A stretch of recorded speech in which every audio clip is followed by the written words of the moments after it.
Premiazione 100 stile libero esordienti a maschi, consegna le medaglie Alessandro Elice, delegato provinciale di Treviso della Federazione Italiana Nuoto Comitato Regionale Veneto.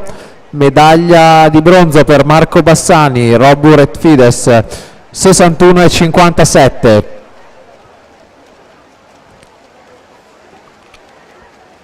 Medaglia d'argento Nicolò Rosso, stile libero per Ganziols, 61,09.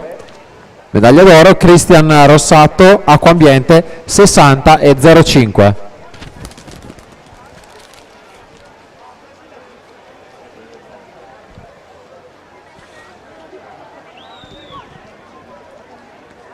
Per la 20ª serie, alla 1 Giorgia Piacentini, alla 2 Francesca Favero, alla 3 Carol Tagliafico, alla 4 Anna Segoni, alla 5 Alessia Scaramuzza, alla 6 Lenia Zanetta, alla 7 Charlize Pietrese, alla 8 Alice Scomazzon.